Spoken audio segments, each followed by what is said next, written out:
اور جب تک آپ یہ نہیں سمجھیں گے کہ ان کی روٹس کیا ہے، آپ اس حق تک پہنچ نہیں سکتے کہ یہ ڈویژن کی وجہ کیا ہے. جب تک آپ تشخیص نہیں کریں گے اس بیماری کا علاج نہیں کر سکتے. البتہ میں اس بات کو سیکنڈ کرتا ہوں کہ اگر کوئی شخص یہ پرانی کتابیں دکھا کر لوگوں کو آپس میں لڑوائے وہ تو بہت بڑا مجرم ہے. لیکن اگر وہ پرانی کتابیں جو عوام سے دور تھیں لیکن ان کے مدارس میں پڑھائی جا رہی ہیں، پاپا جانی الیاس قادری صاحب جن کی جماعت کو ہر سال ایوارڈ ملتا ہے سب سے پیسفل جماعت پاکستان کی، سب سے پیسفل، آپ کے نزدیک بھی وہ بالکل انوسینٹ ہوں گے، کوئی ان کا نوسٹیک ایکٹر نہیں ہے، لیکن وہ اپنے سارے مریدین کو کہتے ہیں کہ احمد بریلوی صاحب نے جو حسام الارمین لکھی ہے نا کتاب، یہ ہر میرے مرید کو پڑھنا، اس پر ایمان لانا واجب ہے. یہ ہمارے عقیدے ہیں جس میں لکھا ہے کہ دیوبند، اہل حدیث اور شیعہ یہ سب مرتد اور واجب القتل ہے. اب مجھے بتائیں ہماری ایجنسیاں ان کو انعام، بلکہ اس دفعہ تو سندھ کی گورنمنٹ نے ان کے لیے پتہ نہیں مستعار امتیاز یہ کون سا ریکمینڈ بھی کر دیا. میں ٹی وی پہ دیکھ رہا تھا یہ ٹسوری صاحب نے، حالانکہ وہ یہ اس قسم کی ان کی تعلیمات ہے تو یہ ختم کوئی نہیں ہوئی ہیں. اس طریقے سے دیوبند نے اس کے جواب میں المحند علی المفند جو لکھی ہے وہ ان کے مدارس میں پڑھائی جاتی ہے. ہمارا جو علماء کا طبقہ ہے نا وہ یہ ساری غلاظت پی کے آتا ہے، لہٰذا ان سے آپ ایکسپیکٹ نہ کریں کبھی اتحاد امت پہ کام کریں گے، یہ کبھی کفار کے خلاف کام کریں گے. یہ غیر محسوس طریقے سے یہ معاملات کو لے کے چلتا رہیں گے. ہم عوام کو ایجوکیٹ کر رہے ہیں کہ ان کے بڑے چکے مسئلہ بگاڑ کے گئے ہیں، چھوٹوں کا اب کوئی علاج ممکن نہیں ہے جب تک کہ آپ ان کو ایکسپوز نہ کریں. اس کے بعد پھر میں لڑواتا نہیں ہوں، میں کہتا ہوں کہ مسلمان ہیں سارے، سب کے پیچھے نمازیں پڑھے، ان سے بھی بلنڈر ہوئے، ان سے بھی ہوئے، آگے چلیں. میں یہ نہیں کہتا کہ آپ آپس میں لڑیں، لڑنے کا تو یہ کہتے ہیں، ورنہ تو میں نے کوئی چندہ بک بنائی ہوتی ہے اپنی کہ ان کو چھوڑ کے میری طرف آ جاؤ. آپ جتنی جماعتیں دیکھیں لانچ ہوتی ہیں نا وہ دوسروں کے مقابلے پہ ہوتی ہیں. تبلیغی جماعت بنی 1926 میں، اس کے مقابلے میں 1981 میں دعوت اسلامی بنی، یہ اس کے مقابلے میں بنی تھی. وہ رائیونڈ مرکز، یہ ملتان مرکز. میں نے تو کوئی مرکز نہیں بنایا، میں تو سب کو کہتا ہوں. آج بھی آپ کے سامنے تبلیغی جماعت کے بارے میں سوال ہوا، میں نے کہا جی ضرور جائیں، صرف ان کے سلیبس سے اختلاف ہے، آپ ان کے ساتھ وقت گزاریں. جماعت اسلامی کے بارے میں مجھ سے پوچھتے ہیں تو میں کہتا آپ اسلامی جمعیت طلباء کے جو قرآن کلاسز ہو رہی ہیں وہ آپ اٹینڈ کریں، سب کا آپ ساتھ ہیں. دیکھیں یہ بات آپ کی ٹھیک ہے، جو ڈسکرپشن ہے پرابلم کی بالکل آپ نے ایکوریٹ دی ہے کہ ایسے ہی ہوا ہے، لیکن اسے تو صرف ہمیں پرابلم سمجھ آتا ہے. جو اس کا سلوشن ہے، ایک آؤٹ کم اس کا یہ ہے کہ جیسے بریلوی حضرات کہتے ہیں کہ ہمارے سوا سب غلط، جی دیوبندی حضرات کہتے ہیں ہمارے سوا سب غلط، اینڈ سو فورتھ، یہ ٹھیک ہے مدارس میں پڑھایا جاتا ہے. لیکن ان ساری جماعتوں میں ایک جماعت نئی ایڈ ہو جاتی ہے، وہ آپ کے جسے for all practical purpose of جماعت نہیں کہتے ہیں، لیکن بہرحال ایک فکر ہے، جی آپ کے فالورز ہیں، وہ ان کی فکر ہے. تو یہ اس کا ایک ان انٹینڈیڈ کانسیکوینس ہے کہ آپ بھی انہی لوگوں میں کھڑے ہو کے ان سب کو غلط کہہ رہے ہیں. تو پھر فرق کہاں پہ؟ فرق یہ ہے کہ وہ کہتے ہیں کہ یہ سارے کافر ہیں، ہم جنتی ہیں، ان کے پیچھے نمازیں نہیں ہوتی، ان کو آپ نے چندہ نہیں دینا، اور ان کے سارے بڑے بزرگ جو ہیں گمراہی کے پیشوا ہیں. ہم کیا کہتے ہیں کہ ساروں کے پیچھے نمازیں ہوتی ہیں، سب کو چندے دینے، اپنی مسجد اور مدرسہ علیحدہ نہیں بنانا. یہ زمین و آسمان کا فرق ہے. انٹرنیشنل عدالت میں لے جائیں میرا مقدمہ. Here is the problem. کوئی بھی مسلک کسی دوسرے مسلک کی تکفیر نہیں کرے گا اگر اس کے پاس کوئی ریزن نہیں ہے. تو وہ ایک ریزن ہے، وہ مقدمہ پورا تیار کرتے ہیں، ظاہر سی بات ہے فتوے تک جاتے ہیں، وہ بڑی سٹیجز پہ جانا ہوتا ہے، اور اس کے بعد وہ کہتے ہیں کہ بیسڈ آن دس ہم ڈکلیئر کر رہے ہیں کہ ان پہ تکفیر لاگو. جی ایسے ہی ہے. اگر آپ بھی اس سسٹم کو ٹھیک سمجھتے ہیں، اگر آپ یہ سمجھتے ہیں کہ گستاخیاں واقع ہوئی ہیں، اور پھر آپ یہ کہتے ہیں کہ ان گستاخیوں کے سمیت ہم یہ سمجھتے ہیں کہ سارے کے سارے مسلمان ہیں، تو ڈونٹ یو تھنک کہ میسج آپ بھی آدھا ہی دے رہے ہیں کہ اگر کسی نے کفر کیا ہے تو پھر کفر کیا ہے، اگر نہیں کیا ہے تو پھر نہیں کیا ہے. بالکل. آپ کس بیس پہ کہتے ہیں کہ یہ سارے ایک دوسرے کو جو کافر کہہ رہی ہے ٹھیک کہہ رہے ہیں، لیکن میں نے کافر نہیں کہوں گا، ایک دوسرے کو ہی ٹھیک کہہ رہے ہیں؟ نہیں، میں یہ نہیں کہتا ایک دوسرے کو ٹھیک کہہ رہے ہیں، میں یہ کہتا ہوں کہ یہ ایک دوسرے کو کہہ رہے ہیں آپ نے یہ کام نہیں کرنا، اور جہاں پہ ہمیں اختلاف ہے ہم گستاخانہ عبارتوں کے اوپر فتویٰ لگاتے ہیں کہ یہ عبارت کفری ہے. اب مجھے بتائیں کون مسلمان ہے جو چشتی رسول اللہ یا اشرف علی تھانوی رسول اللہ کو اسلام کہہ دے گا؟ کفری کہیں گے. ہم یہ کہتے ہیں یہ عبارتیں کفری ہیں، بزرگوں نے لکھی، وہ اپنے ساتھ لے گئے. آپ جو ان کے نام کے ساتھ اپنے آپ کو منسوب کیے ہوئے ہو نا، آپ ان سے اعلان برات کر دو. جو اعلان برات کر دیتا ہے وہ ہمارا بھائی ہے. عوام دیوبند کی ہو، بریلویوں کی ہو، وہ تو اس کلمے کو صحیح نہیں سمجھتے. وہ کہتے ہیں جی ہمیں یہ ضرور بتایا گیا تھا کہ دیوبندیوں نے تھانوی رسول اللہ پڑھایا، ہمیں چشتی رسول اللہ کا نہیں پتا تھا، یہ آپ نے بتایا. اچھا میں نے نہیں بتایا، یہ دیوبندیوں کو پہلے ہی پتا تھا. صحیح. ہاں ان کو پتا تھا, ان کو نہیں پتا تھا. میں نے سب کو بتایا. اس کی وجہ سے پتا کیا ہوا, جیسے جب ایک بلی کی دم کٹتی ہے نا تو اس کی چیخیں نکلتی ہیں جب وہ باقیوں کی سلامت دیکھتی ہے, لیکن ساری بلیوں کی دم کاٹ جائے نا پھر صبر آ جاتا ہے.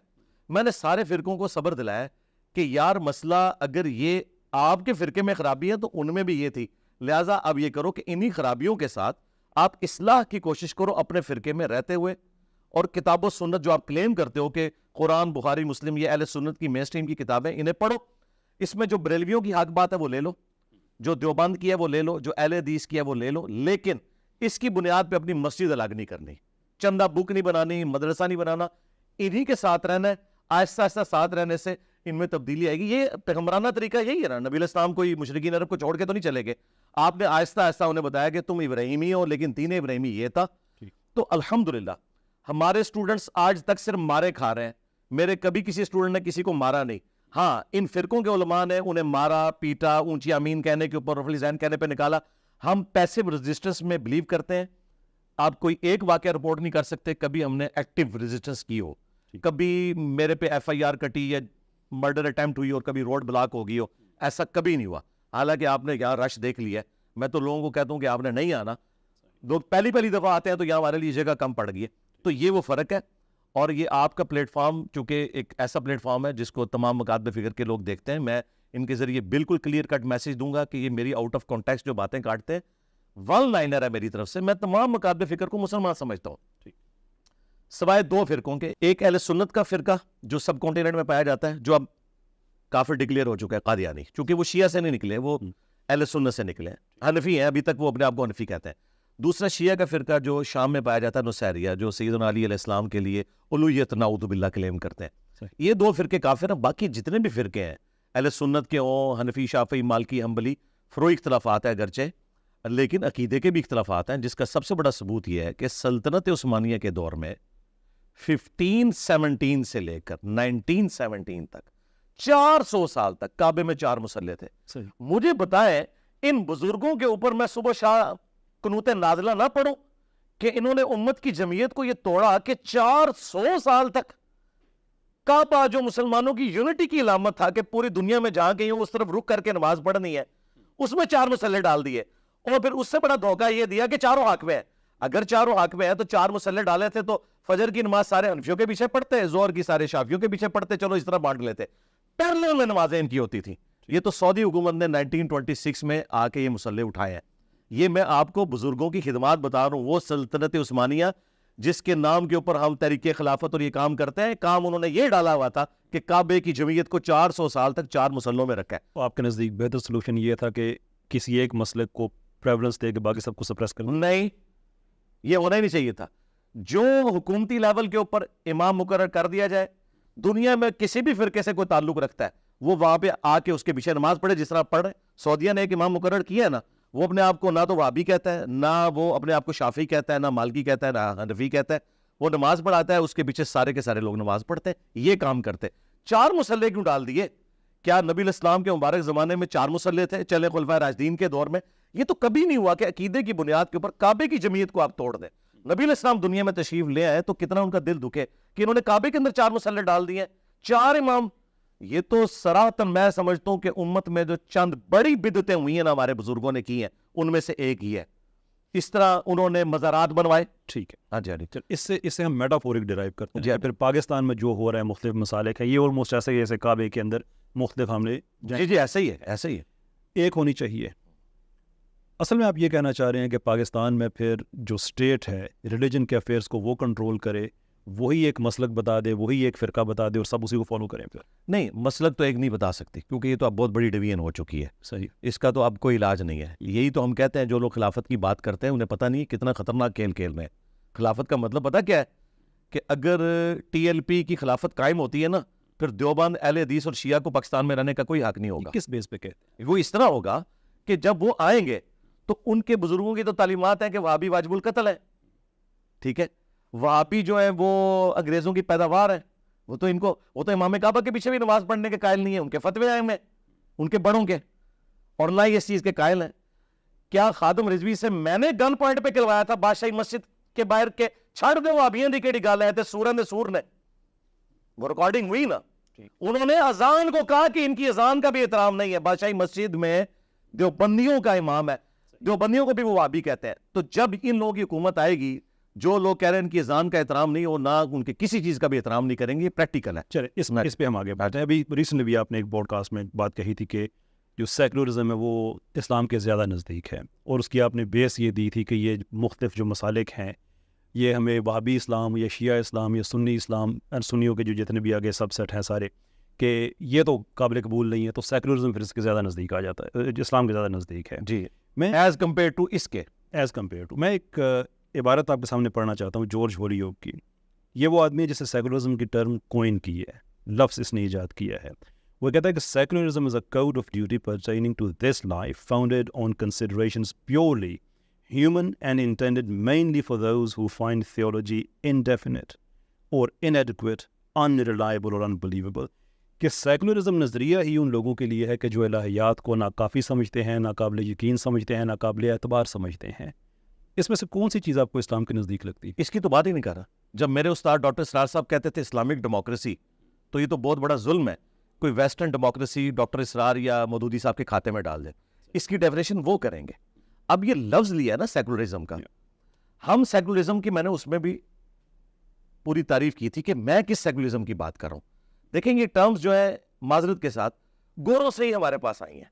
آپ کی پوری اسلامک ہسٹری میں کسی بزرگ نے کبھی بھی کوئی آرگنائز جماعت نہیں بنائی ہے. پہلی جماعت جو بنی ہے نا اسلامک ہسٹری میں وہ جماعت اسلامی ہے. اور یہ کہاں سے نکلا بھائی؟ جب 1789 میں فرینچ ریولوشن آئی ہے, اس کے بعد دنیا کو سوشل ویلیوز, ایتھکس کا پتہ چلنا شروع ہوا ہے ماڈرن ایج کے اندر. پھر وہاں پہ جماعتی سسٹم بننا شروع ہوا. مسلمانوں نے یہ ساری چیزیں ان سے مستعار لی ہیں. مسلمانوں کی ہسٹری میں آپ کو کبھی نہیں ملے گا کہ امام بخاری کی ایک جماعت تھی اور اس کا فلاں جگہ پہ بخارے کے اندر اجتماع ہوتا تھا. یہ سب کچھ ہم نے ان سے مستعار لیے ماڈرن دور کے اندر. میں آپ کو بتا رہا ہوں, تو یہ چیزیں جو ہم نے ان سے مستعار لیے پازیٹیو ہیں, جس طرح کیمرہ ہے, یوٹیوب, یہ ساری چیزیں لی ہیں. اس طرح سیکولرزم, میں نے اس پوائنٹ آف ویو سے بات کی تھی کہ مذہب کسی کا انڈیویجول معاملہ ہے, کسی دوسرے کو کوئی رائٹ نہیں پہنچتا کہ اس پہ گن پوائنٹ کے ساتھ, جو قرآن میں بھی ہے. اس پوائنٹ آف ویو سے تو اس کی ڈیفینیشن تو میں کروں گا. جس طرح میں صوفیاء سے اتنا اختلاف رکھتا ہوں, اس کے باوجود وحدت الوجود وہ جب کہتے ہیں تو اہل حدیث تو صوفیاء کو کافر سمجھتے ہیں وحدت الوجود کی وجہ سے. وہ کہتے ہیں کہ وحدت الوجود کا مطلب ہے کہ اللہ کے سوا اور کوئی وجود ہی نہیں, یعنی ہم بھی اللہ کا حصہ ہے. اس کو پینتھیزم کہا جاتا ہے. ڈاکٹر اسرار صاحب پہ بھی کفر کا فتویٰ اہل حدیث نے لگایا کہ وہ اس کو مانتے تھے. تو ڈاکٹر اسرار صاحب سے جب میں نے پوچھا, ان کا کہ وحدت الوجود کی جو میں ڈیفینیشن کر رہا ہوں میں اس کا پابند ہوں, یہ کائنات ایک وجود کی وجہ سے قائم ہے, نہ کہ یہ کہ ہم اس کا پارٹ ہے. سیکولرزم کی جو میں ڈیفینیشن کر رہا ہوں یا ڈیموکریسی کی, کہ حلال کے دائرے کے اندر اندر نبی علیہ السلام بھی, حدیث میں نہیں آتا, جمہور محدثین کے نزدیک یہ راوی ثقہ اور صدوق ہے. یہ جمہوریت کا لفظ تو اہل سنت کے ہاں رائج ہے. یہ ان معنوں میں ہے جو یہ آپ ڈیفینیشن کہہ رہے ہیں نا, ویسٹرن ڈیموکریسی یا اس قسم کا سیکولرزم, یہ تو کفر ہے. اچھا, ہاں بالکل کلیئر. ٹھیک ہے, کلیئر کر دیا کہ آپ جی جی جی بات نہیں. نعوذ باللہ. پھر پاکستان میں کس طرح کے سیکولرزم کی آپ بات کر رہے ہیں؟ پھر جس میں ہر مکتب فکر کو اجازت ہو کہ وہ اپنی تبلیغ کر سکتا ہے. یہ نہ کریں کہ گن پوائنٹ کے اوپر آپ لوگوں کے تبلیغ کے اوپر پابندی لگائیں, لوگوں کے اوپر جھوٹی FIRs کٹوائیں, ان کو گستاخ رسول ڈکلیئر کریں. اگر ایک حنفی کی مسجد میں ایک بندہ اونچی آمین یا رفع الیدین کرتا ہے تو اسے کان سے پکڑ کے نکال دیا جائے اور مسجد دھوئی جائے. یہ تو احمد بریلوی صاحب لکھ رہے ہیں کہ مبارک دور تھا, ہمارے استاد تو اگر کوئی وہابی مسجد میں آتا تھا تو مسجد کو غسل دلواتے تھے. اب احمد بریلوی جو ہے پلانٹ ارتھ پہ نبی علیہ السلام کے صحابہ اور تابعین کے بعد سب سے بڑی پرسنالٹی ہے بریلویوں کے نزدیک, اور بریلوی کوئی لاکھوں میں نہیں ہے, کروڑوں میں ہے. تو احمد بریلوی کو تو کبھی غلط نہیں کہہ سکتے. وہ تو ان کے کہنے پہ زمین کو ساکن مانے ہوئے ہیں, جو سائنٹیفک ایکٹ ہے. تو آپ ان سے ہی منوائیں گے کہ وہ یہ فتوے غلط دے کے گئے. تو میں اس پوائنٹ آف ویو سے بات کر رہا ہوں کہ سب کو اجازت ہونی چاہیے. مسجد جب بن گئی ہے, مسجد کے اندر جس طرح حرمین میں آج تک گن پوائنٹ پہ کبھی انہوں نے نہیں کہا کہ آپ رفع الیدین کریں. ادھر تو ہمیں یہ کہانیاں کرواتے ہیں جی آپ انتشار کر رہے ہیں رفع الیدین کر کے, لوگ حنفی ہیں. تو جب تمہارے لوگ وہاں حج کرنے جاتے ہیں, ان کو یہ پٹی کیوں نہیں پڑھاتے ہو کہ امام کعبہ کے ساتھ انتشار نہ کریں, وہ اونچی امین کہتا ہے, رفع الیدین کرتا ہے, تو تم بھی سارے جا کے وہاں رفع الیدین کیا کرو. ادھر تو پکا کر کے بھیجتے ہیں, وہ آپ یہاں پیچھے نماز دیجیے پڑھنی, اگر پڑھے ہوئی تو اپنے طریقے پر پڑھنی ہے. یعنی جو انہوں نے کرائٹیریا دوسروں کے لیے رکھا ہوا ہے وہ اپنے اوپر اپلائی کرنے کے لیے تیار نہیں. فیئر پوائنٹ ہے, لیکن دیکھیں یہ جتنی بھی آپ نے بات کہی ہے مائنڈ نہ کیجیے گا, یہ ایک مفروضے کی بیس پہ ہے کہ اگر یہاں پہ نظام آ جاتا ہے سیکولرزم, یعنی کہ سیکولرزم کے الٹرنیٹو کہتے ہیں شریعت کا نظام آ جاتا ہے یہاں پہ, تو اس میں پھر یہ ہوگا کہ احمد رضا خان صاحب کے ماننے والے دوسروں پہ شدت کریں گے, اس پہ کریں گے. ریالٹی یہ ہے کہ 1952 میں ہمارے سارے مسالک نے اکٹھے ہو کے 22 نکاتی ایک ڈاکومنٹ دیا جو کہ 2011 میں دوبارہ ریوائو ہوا سب کے سگنیچرز کے ساتھ کہ اگر آپ پاکستان میں یہ 22 نکات امپلیمنٹ کر دیتے ہیں تو یہ سارے مسالک کے لیے ایکسیپٹیبل ہیں. وہ زیادہ بہتر ہے یا سیکولر پاکستان زیادہ بہتر ہے؟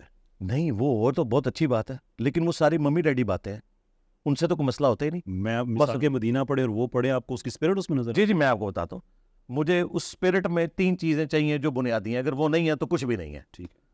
نمبر 1، کیا اس میں یہ لکھا ہوا ہے کہ تمام مکاتب فکر کے جو امام مساجد حضرات ہیں ان کے پیچھے نماز پڑھنا درست ہے، سب کو چندہ دینا درست ہے، سب کی ایک دوسرے کے پیچھے نماز ہو جائے گی، آپ کسی کو کافر نہیں کہیں گے، یہ لکھا ہوا ہے اس میں؟ اس میں یہ نہیں لکھا ہوا. ہاں تو بس جب کچھ بھی نہیں لکھا. نہیں، جب آپ اسٹیٹ کو رن کرتے ہیں نا تو پھر آپ اس میں یہ نہیں بتاتے کہ مسجد کیسے رن. اچھا ٹھیک ہے، اس میں وہی میں نے ممی ڈیڈی صحیح ورڈ استعمال کیا تھا. اس میں دیکھیں اقلیتوں کے حقوق کیا ہیں لکھا ہوگا، ہر مسلک کی آزادی کا لکھا ہوا ہے، ہر مذہب کی آزادی کا لکھا ہوا ہے، اور قرآن اور سنت سے باہر کسی قانون کے نہ بنائے جانے کا لکھا ہوا ہے. اسٹیٹ کے جتنے اسلام نے پرنسپل دیے ہوئے ہیں وہ سارے کے سارے اس میں لکھے ہوئے ہیں. بائی دا وے ہمارے کانسٹیٹیوشن میں تقریباً باتیں ساری شامل ہیں 2-3 چیزیں چھوڑ کے. ہمارے کانسٹیٹیوشن میں 2-3 چیزیں غیر شرعی ہیں. ہم تو یہ کہتے ہیں کہ اس کانسٹیٹیوشن کو اس کی اپنی اصل اسپرٹ کے ساتھ پاکستان میں امپلیمنٹ کر دیا جائے، اٹس گڈ انف. 2-3 چیزوں کو ان کو فکس کرنے کی ضرورت ہے.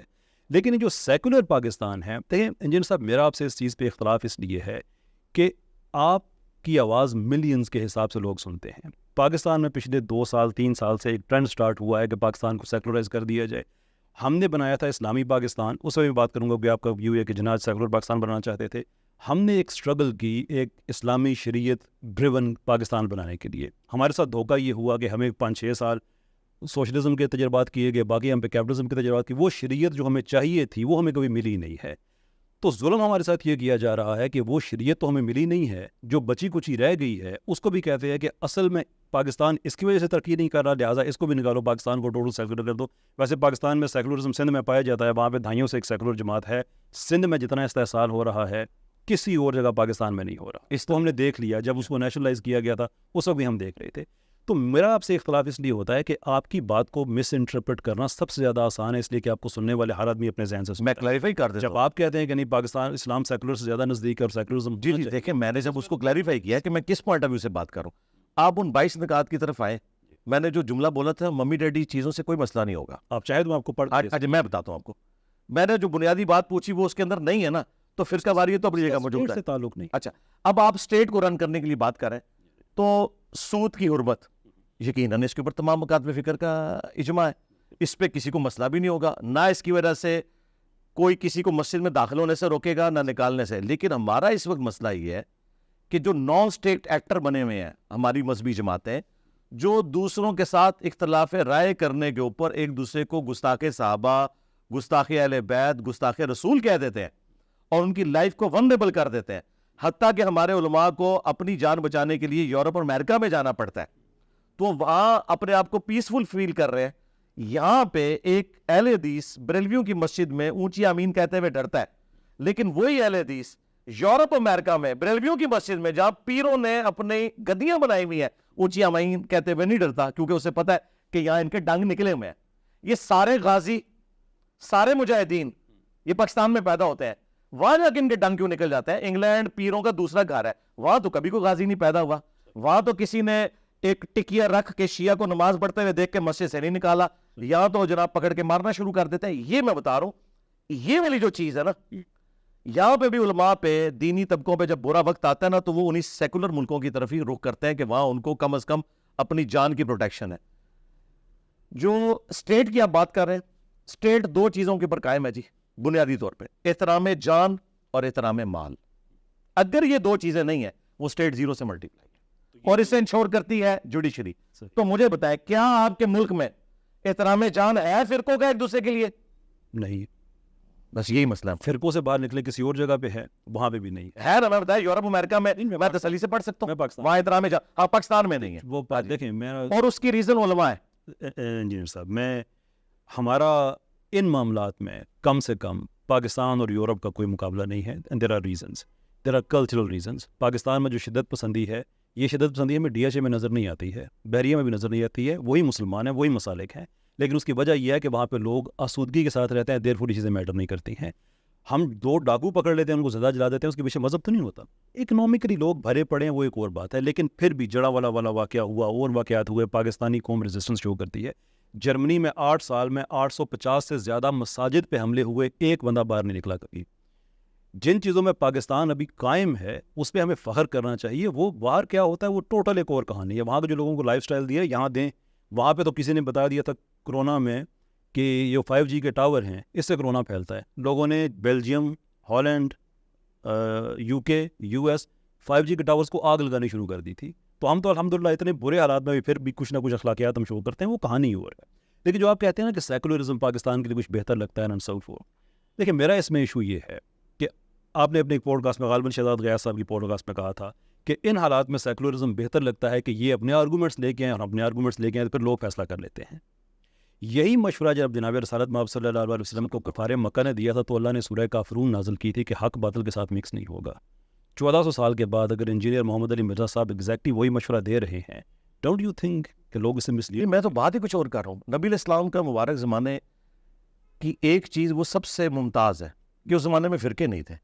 ہاں یہ اتنا بڑا ڈفرنس ہے کہ اب قیامت تک وہ والی مثال پیش ہی نہیں کی جا سکتی. ہمارا مسئلہ یہ ہے کہ حضرت ابو بکر بریلوی، حضرت عمر دیوبندی، حضرت عثمان جو ہے اہل حدیث اور حضرت علی شیعہ نہیں تھے. یہ جو آپ کو کینسر لگ گیا نا، یہ ہر چیز کے اوپر حاوی ہو گیا. نبی علیہ السلام کی مبارک سیرت پریکٹیکلی اگر امپلیمنٹ نہیں ہو سک رہی نا، اس کے پیچھے یہ ساری ریزن ہے. مولانا مودودی بھی خلافت کی بات کرتے تھے، ہمارے استاد ڈاکٹر سرار صاحب بھی، لیکن یہ سب لوگ ایک چیز اوور لک کر گئے کہ خلافت تب آئے گی جب عقیدہ ایک ہوگا. جب عقیدہ دیکھیں ایران میں انہوں نے انقلاب لائے نا، کیوں؟ ایک عقیدہ تھا، ایک عقیدہ تھا. پاکستان میں ایسا نہیں ہے. اب آپ نے جو DHA کی، میں اسے بھی ریویٹل کر دوں. سرکار DHA کے پیچھے نہیں، آپ DHA کی مسجدیں TLP کے حوالے کریں، صحیح، ٹھیک ہے. اور فوج والوں کو کہ آپ نے ان کو ڈنڈا نہیں دینا، یہ ڈنڈے کا لفظ میں وہ والا استعمال کروں دوسرا، میٹافوری. آپ اللہ کے فضل سے 1 مہینہ صرف گزرنے دیں، 3-4 غازی، 5-6 شہداء کے غائبانہ نماز جنازہ آپ نے نہ پڑھے نا، تو میں یہ پلیٹ فارم ہی ختم کر دوں گا. وچ از ٹو سے، ہاں تو اس کا مطلب کچھ اور ہے. اس کا پھر مطلب یہ ہوا نا کہ اگر اسٹیٹ اپنی ذمہ داری لیتی ہے اور وہ مسلمان وہیں پہ وہ مسلمان ہیں جو DHA میں نظر آتے ہیں، میں صرف ایگزامپل کے طور پہ کہہ رہا ہوں، کلف نہیں، جتنے بھی ہیں وہ علاقے جہاں پہ آسودگی ہے وہاں پہ ہمیں وائلنس نظر نہیں آتا. آسودگی وجہ نہیں ہے، ان کا بیچ میں داخل ہونا وجہ ہے، یہ نہیں، یہ وجہ ہے اصل میں. ان کو آپ نکالیں. پوری دنیا میں اسٹڈیز موجود ہیں کہ جب آپ فائنینشلی کمزور ہوتے ہیں تو آپ کے رویوں میں تشدد آتا ہے. جس چیز سے آپ ایموشنلی زیادہ ایفیلیٹ ہوتے ہیں وہ وائلنس اس صورت میں نکلتا ہے. انگلینڈ میں فٹ بال کی صورت میں زیادہ وائلنس سامنے آتا ہے آسودگی ہونے کے باوجود. پاکستان میں لوگ چونکہ ریلیجن سے ایموشنلی زیادہ ایفیلیٹ ہیں، اس لیے ریلیجن کی صورت میں زیادہ نکلے گا. ریلیجن ریموو کر دے کسی اور صورت میں نکلے گا.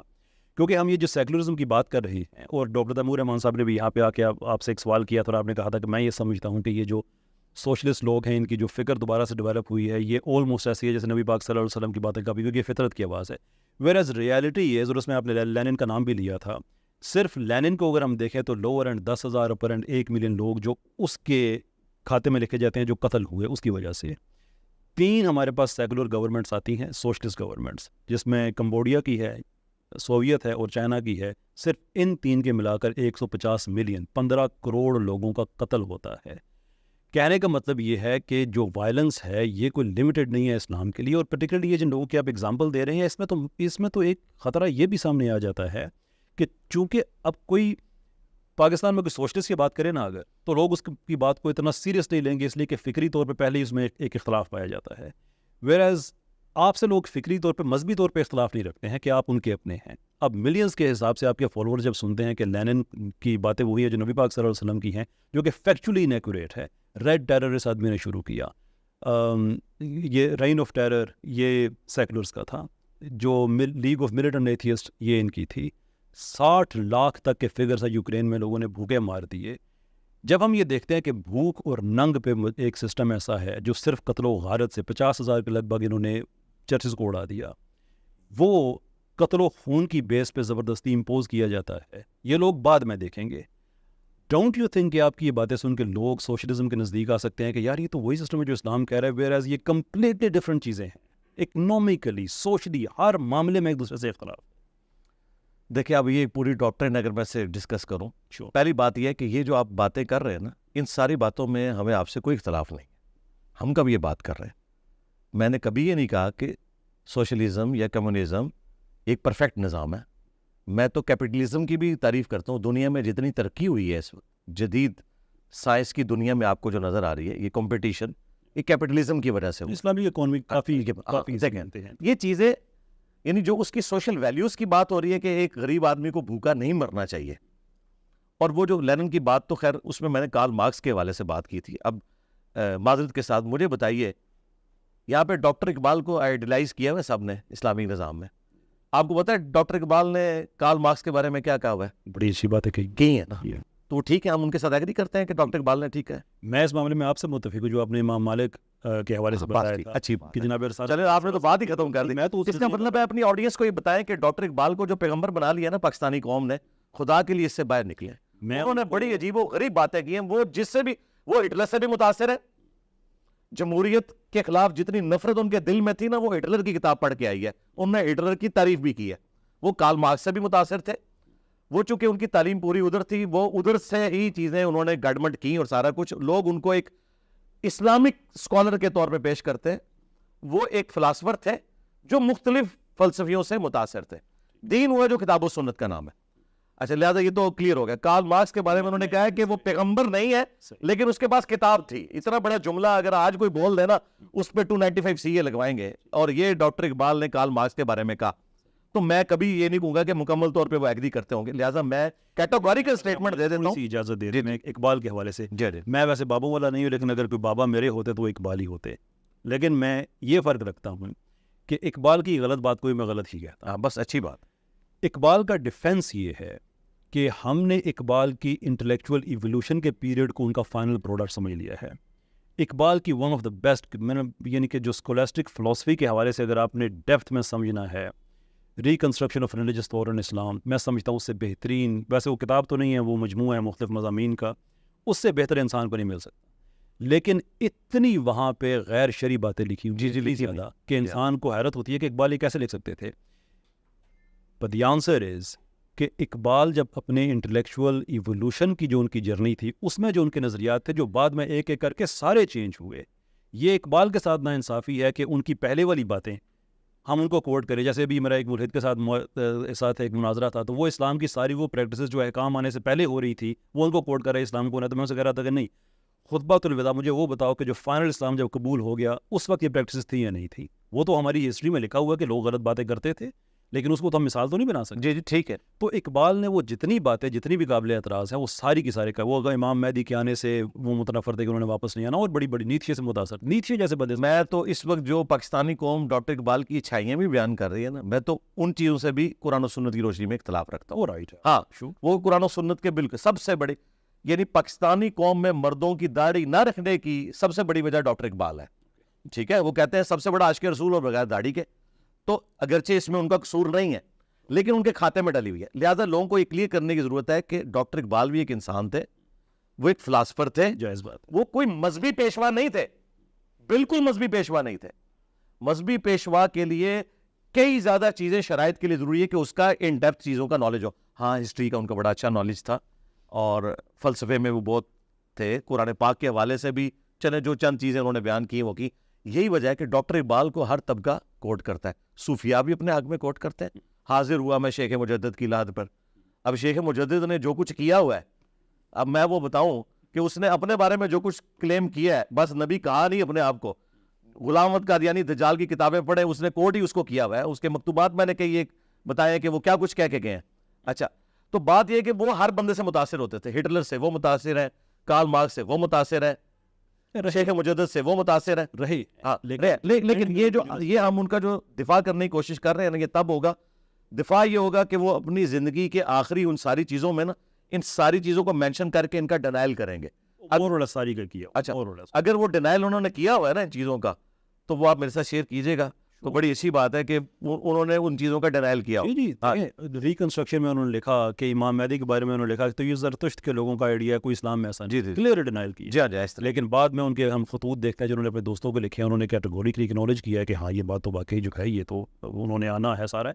تو ہمیں وہ ساری باتیں مل جاتی ہیں. ہو سکتا ہے مولویوں کے پریشر میں انہوں نے جواب شکوہ کی طرح کو خط بھی لکھ دیا ہو. ویسے تو اقبال کا جو اپنا عقیدہ ہے وہ شکوہ ہے, نہیں میرا خیال جواب شکوہ تو انہوں نے دیکھیں میرا نہیں خیال کہ ریکنسٹرکشن جیسے چیز کو اس وقت کے علماء پہنچ سکتے ہوں گے, وہ نہیں پہنچ سکتے. اس کی وجہ ہے کہ علماء پڑھے ہوئے دیوبند سے, ڈاکٹر اقبال جرمنی سے پڑھ کے آئے. یہ بھی میں گورے کو کریڈٹ دوں گا. ڈاکٹر اقبال کے پاس جو کچھ ہے یہ گورے کی دین ہے. یہ ہم ڈاکٹر اقبال مسلمانوں کی آؤٹ پٹ نہیں ہے, ہاں ورنہ تو ادھر 50 ڈاکٹر اقبال اور پیدا ہو جاتے ہیں نا. ڈاکٹر اقبال وہیں سے متاثر ہوئے, ادھر جا کے انہوں نے جب یورپ میں یہ سارا کچھ دیکھا ہے, اور آپ کو پتا ہے وہ تو مسولینی کو بھی مل کے آئے تھے, ٹھیک ہے نا, وہ ساروں کو مل کے آئے. یہ سب کچھ انہوں نے جمع کر کے اور پھر وہ ایک اپنا جو انہوں نے رزلٹ. میرے لیے اقبال کی جو میں بلکہ وہ شاید ہم اس موضوع پہ زیادہ جا رہے ہیں, میں صرف ایک چھوٹی سی اپنی اسیسمنٹ کہ دیکھیں میں یہ سمجھتا ہوں کہ جس نے دین کا کام کرنا ہوتا ہے اس کے نصیب میں کم سے کم ایک دفعہ بھٹکنا ضرور لکھا ہوا ہوتا ہے کہ وہ دوسرے اینڈ کو جا کے دیکھتا ہے کہ وہاں پہ ہے کیا. نہیں اچھی بات. اقبال اور سر سید دو کہانیاں ہیں. میں یہ سمجھتا ہوں کہ سر سید دوسرے اینڈ پہ گئے, اقبال بھی گئے. فرق یہ کہ اقبال واپس آ گئے, سر سید واپس نہیں آ سکے, اور جو انہوں نے ایسی ایسی باتیں لکھ دی جو کہ میں نہیں سمجھتا کہ کسی جی ٹھیک ہے, وہ تمہارا اختلاف ہے, لیکن اقبال کا وہاں پہ گئے بٹ ہی کیم بیک. ان کا جو میں سمجھتا ہوں کہ یہ جو آئیڈیا ہے نا کہ آپ نے رسم شبیری ادا کرنی ہے تو خانقاہوں سے نکل کے کرنی ہے, product of which thought is Pakistan, میں یہ سمجھتا ہوں کہ یہ کسی بزرگ کے کرنے والا کام بھی نہیں تھا, یہ کسی عالم دین کے کرنے والا کام. انہوں نے سب کو, میرے والد صاحب کہتے ہیں کہ جناح اور قائد کیسے اور کیا کرو گے, غلام آزاد کرو تو کتنا ہوتا ہے. انہوں نے علماء آزاد کرا دیے, پاکستان بنایا جب, پہلے نہیں تھے آزاد, ہو گئے. تو اپنے وقت کے اپنے حوالے سے بالکل ٹھیک ہے. وہ پوریا میں چلے یہ آپ نے کلیریفیکیشن دی, میں بھی ایک کلیریفیکیشن دے دوں. میری جو جتنی بھی گفتگو ہے اس میں یعنی جو میرے جیسا آرتھوڈاکس قسم کا مسلمان جس کا گیٹ اپ آرتھوڈاکس ہے, یعنی لبرلس کے نزدیک, وہ اگر ان چند ایک باتوں کی تعریف کرتا ہے نا تو اس کا قطعاً یہ مقصد نہیں ہے کہ میں ان آئیڈیاز کے ساتھ ایگری کرتا ہوں. یعنی ہمارے استاد اگر ڈاکٹر اسرار صاحب اسلامک ڈیموکریسی کی بات کرتے تھے تو اب انہیں تو کوئی نہیں بتائے گا کہ وہ خلافت کے خلاف تھے کیا, نہیں. تو یہ پک اینڈ چوز, میں سمجھتا ہوں جو پازیٹیو چیزیں وہ ہمیں لینی چاہیے, کئی چیزیں ہم نے ان سے لی ہیں وہ ہمیں لینی چاہیے, اور اس میں ہمیں کوئی آر تصور نہیں کرنا چاہیے. جیسا سائنس کا علم ہے اس میں وہ بھی آج تک مسلمانوں کو کوٹ کرتے ہیں, انہوں نے کوئی آر محسوس نہیں کی, ٹھیک ہے. ہمیں بھی کوئی آر محسوس نہیں کرنی چاہیے کہ جو چیزیں ہمیں وہاں سے پازیٹیو ملی ہیں, مثلا پاکستان کی ریلوے لائن, ہمیں تعریف کرنی چاہیے. ہم تو آج تک ڈبل بھی نہیں کر سکے ٹریک, ٹھیک ہے. اگر وہ رہتے تو شاید ہم بلٹ ٹرین میں بھی پھر رہے ہوتے, اس ریل کار میں نہ گھوم رہے ہوتے. تو جو پازیٹیو چیزیں ہم ان کی تعریف کرتے ہیں, باقی جو نیگیٹو چیزیں معاذ اللہ استغفر اللہ, میں اللہ تعالیٰ کو جواب دے ہوں, میں کوئی ایسا نظریہ جو قرآن و سنت سے متصادم ہے میں اس کی تعریف کرنا تو بڑی دور کی بات, میں اپنے دل میں اس کی کسی کونے میں بھی بساؤں اگر تو میں اپنے آپ کو ایمان سے خالی سمجھوں گا. یہ چیزیں آؤٹ آف کانٹیکسٹ کوٹ کی جاتی ہیں. میں وہ ان پہلوؤں کے اوپر بات کرتا ہوں کہ یار اس میں یہ والی چیز اس طرح ہے, یہ والی چیز اس طرح ہے. میں نے ہمیشہ اسلامک ڈیموکریسی کی بات کی ہے جو آپ نے خود کہا کہ آئین پاکستان میں لکھی ہوئی ہے. مجھے بتائیں آپ کی جو مذہبی جماعتیں ہیں جو پولیٹکس میں نہیں ہے وہ تو پاکستان کی جمہوریت کو ہی کفر و شرک کہتے ہیں, تو پھر آپ کیا ان کے ساتھ لڑیں گے؟ وہ جب یہ کفر و شرک ہمیں کہہ رہے ہوں گے تو ہم انہیں سمجھائیں گے نا. ہاں سمجھائیں گے. میں آپ کو ایک بات بتاؤں کہ میں آدھی سے زیادہ زندگی میری پاکستان سے باہر گزری ہے. میں زندگی میں ایک دن بھی مدرسے میں نہیں پڑھا, لیکن اس کے باوجود پاکستان بھر کے مدارس میرے ساتھ کام کرتے ہیں. میں پاکستان کے بڑے مدارس, میں وہاں پہ ٹیچر بھی ہوں, ان کے ٹیچرز کو میں پڑھاتا ہوں کہ ایتھیزم کیا ہے, لبرلزم کیا ہے, واٹ از دا ڈفرنس. مجھے وہ ایکسیپٹ کیوں کرتے ہیں؟ اس لیے کہ آپ نے ان کے اختلافی موضوعات نہیں ڈسکس کیے, ایک دن بھی نہیں وہ برداشت کریں گے. یہی میں سمجھتا ہوں کہ سلوشن, کہ اگر میں یہ سمجھتا ہوں کہ ہمارے جو روایت کی حفاظت ہے ہمارے مدارس نے 1857 کے بعد بڑی اچھی کی ہے. اگر ہمارے ایمان بچے ہیں تو ہمارے مدارس کا بہت بڑا اس میں کلیدی کردار ہے. اختلافات اپنی جگہ پہ, بہتری گنجائش ہے. میں کیا کر سکتا ہوں کہ اب میں اپنے مدرسے کو جہاں پہ دیکھتا ہوں کہ اسے ہیلپ کی ضرورت ہے تو میں وہاں آ کے اس رنگ کو میں فل کر دوں. مجھے وہ اس لیے ایکسیپٹ کرتے ہیں کہ میں کبھی ان سے دوری نہیں لے کے جاتا. میں سمجھتا ہوں کہ ہم اکٹھے کام کر سکتے ہیں, اور وہ مجھے ایکسیپٹ کرتے ہیں. میں وہاں پہ جا کے دین کی خدمت میں جس طرح سے میں کر سکتا ہوں اپنے طور پہ میں کرتا ہوں. ایشو میرا یہ ہے کہ پاکستان میں, اور میرا ایک کرائٹیرین بھی ہے, میرا آپ سے جتنی باتوں پہ اتفاق ہے وہ میں کر ہی نہیں رہا, میرا آپ سے اتفاق زیادہ باتوں پہ ہے. لیکن جو آپ اختلاف وہ بھی دور ہو گیا جب میں نے کلیریفائی کر دیا. 2-4 چیزیں اور کروائیں بالکل. ایک تو یہ کہ دیکھیں میرا یہ کرائٹیرین ہے کہ اگر آپ اسلام کا کام کر رہے ہیں تو آپ کے مقابلے میں وہ لوگ نظر آنے چاہیے جو سسٹمیٹکلی اسلام کے خلاف کمپین کر رہے ہیں. وہ سیکولرزم کی صورت میں ہو سکتا ہے, وہ سائنٹزم کی صورت میں ہو سکتا ہے, وہ لبرلزم کی صورت میں ہو سکتا ہے, سوشلزم کی صورت میں ہو سکتا ہے. لیکن اگر آپ کے مقابلے میں صرف اسلام کے علماء ہی آپ کے فکری مخالفین کے طور پہ نظر آتے ہیں, تو میری یہ اسیسمنٹ ہے کہ شاید آپ اسلام کی خدمت اس طرح سے نہیں کر پا رہے جس طرح سے آپ سے مراد میں آپ کوئی بھی فکر کہ آپ پھر شاید وہ کام نہیں کر رہے جو آپ کر سکتے ہیں. وہ یہی وجہ ہے کہ میرے پاکستان میں جتنے بھی میں پاکستانی اسکالرس میں بات نہیں کرتا. میں نے صرف ایک ہی ویڈیو تنقیدی بنائی, وہ میں نے آپ پہ ہی بنائی ہے, باقی میں نے کسی اسکالر پہ نہیں بنائی. اچھا, میرے پہ بنائی ہے انوب شرما والے, اس میں بھی بات. اچھا, وہ بھی بڑے عزت احترام کے ساتھ کہ میری یہ اسیسمنٹ تھی کہ شاید آپ کے پاس کچھ چیز میں نے سنا تھا, میں نے دیکھی نہیں ہے. چلے میں اس پہ بھی آپ کا میں ویو بھی سے لیتا ہوں.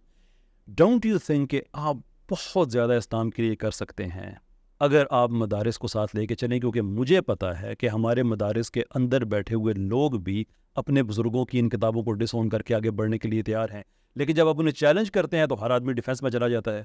بڑی پکی بات ہے. ٹھیک ہے, آپ کسی کے باپ نے قتل کیا ہے, وہ سے کہیں تمہارا باپ قاتل ہے, تو وہ دفاع تو کرے گا آگے سے. تو ڈونٹ یو تھنک کہ الٹرنیٹیو روٹ بہتر ہے کہ آپ سب کو ملا کے ساتھ چلیں؟ دیکھیں یہ جو آپ کی خواہش ہے نا جی, میں 100% اس کا احترام کرتا ہوں, کاش ایسا ہی ہو سکتا. لیکن پریکٹیکلی یہ ہے کہ سب سے پہلے میں اپنے والے سے کلیریفائی کر دوں کہ جن ٹاپکس کی آپ بات کر رہے ہیں نا, معذرت کے ساتھ ان ٹاپکس پہ صرف میری ہی ویڈیوز ہیں, کسی عالم دین کی ویڈیوز نہیں ہیں. ایتھیزم کے اوپر میری درجنوں ویڈیوز ہیں, کیونکہ میری ایک فیلڈ بھی ہے, میکینیکل انجینئر ہوں میں. اور اس طریقے سے ایتھیزم یا جو جیوز اور کرسچنس کی طرف سے اسلام کے اوپر جب بھی حملے ہوتے ہیں, میں انٹلیکچولی قرآن و سنت کی روشنی میں اسلام کی پوزیشن کو واضح کرتا ہوں. میں کبھی بھی اس ذمہ داری سے عہدہ برآں نہیں ہوا, اور معذرت کے ساتھ جو ہمیں یہ مفت مشورے دے رہے ہوتے ہیں ان کو کبھی یہ دفاع کرنے کی توفیق بھی نہیں ملی. مثلاً ابھی دھروو راٹھی جو سب سے بڑا یوٹیوبر ہے اس وقت سب کانٹیننٹ میں, اتنی ویورشپ کسی کی نہیں ہے, اس نے اسلام کے حوالے سے ایک پکچر پیش کی, میں نے اس کا ریبٹل کیا, ایک چیز کا جواب میں نے قرآن و سنت سے دیا. انشاءاللہ تعالیٰ مجھے امید ہے کہ دوبارہ وہ اس ٹاپک کو ہاتھ نہیں ڈالے گا, ریلیجن کے ٹاپک کو اس حوالے سے, کیونکہ اسے پتہ ہے کہ میں ریبٹل کروں گا. جو علماء ہمیں مشورہ دے رہے تھے ان میں سے تو کسی بندے نے بھی آ کے سامنے جواب نہیں دیا. لہٰذا یہ جو اس چیز کا سہارا لیتے ہیں کہ شاید میں اختلافی موضوعات کو ڈسکس کرتے ہوئے ان چیزوں کو اوور لک کر رہا ہوں, ناٹ ایٹ آل. میں ہر ٹاپک پہ بولتا ہوں. سنی شیعہ کنفلکٹ پہ اس درار کو میں نے فل کیا, وہابی ورسز حنفیت میں نے آگے فل کیا, ورنہ تو ایک دوسرے کے پیچھے نماز نہیں پڑھتے تھے. اب آ جائیں آپ وہ والی جو باتیں کر رہے تھے فرقہ واریت کے پوائنٹ آف ویو سے. مسئلہ یہ کہ آپ نے جتنی بیماریاں گنوائی ہیں ان میں سب سے بڑی بیماری ہے فرقہ واریت. فرقہ واریت کے اوپر لیکچرز کون سے مدرسے میں ہوتے ہیں جس میں یہ بتایا جاتا ہے کہ ان فرقوں کا بانی کون ہے اور کس نے مسلمانوں کی جمعیت کو توڑا. جو لوگ یہ کہتے ہیں کہ ہم امین ہیں 1857 کے بعد, یہ 1857 کے بعد امین یہ ہے کہ انہوں نے 1867 میں دیوبند مدرسہ بنایا, اور جو صدیوں سے حنفی تھے ان کو ایک شہر کا نام دے دیا. اس کے بعد آ کے 1903 میں منظور الاسلام بریلی میں مدرسہ بنا منظور الاسلام کے نام سے, اور کروڑوں لوگ بریلوی بن گئے. اور اسی دوران ملکہ وکٹوریا سے وہابیوں نے اپنے آپ کو اہل حدیث ڈکلیئر کروایا, جو آج تک ان کے لیے گالی بنی ہوئی ہے. یہ امین. تو ہم سے زیادہ کوئی نہیں جانتا, کیونکہ وہ بھی کیا دن تھے, ہم بھی ایک جن تھے. آج ہم دیو ہیں, جنوں کے بھی پیو ہیں, کیونکہ میں سارے فرقوں سے نکلوں. میرا پورا بلٹ اپ 31 سال بریلویت میں ہوا ہے, اور اللہ کے فضل سے انورٹڈ کاماس میں کبھی کسی اہل حدیث و دیوبند کی مسجد میں جانا تو دور, ہمیں یہ بتایا گیا تھا ان کے آپ دروازے کے آگے سے گزرے تو گستاخ رسول ہیں. ٹھیک ہے, 5 سال انجینئرنگ یونیورسٹی میں رہا ہوں, میں نے دیوبندی امام تھا, اس کے پیچھے ایک نماز بھی نہیں پڑھی, جمعہ پڑھنے بھی ہم دور جایا کرتے تھے. یہ ہے امین اس روایت کے, یہ ہمیں انہوں نے ہمارے بڑوں نے سکھایا تھا. آج اگر یہ ماڈریٹ ہو گیا نا, اس میں کسی عالم دین کی کوئی کنٹریبیوشن نہیں ہے. کنٹریبیوشن ہے ان علماء کی جو ان سے متنفر تھے.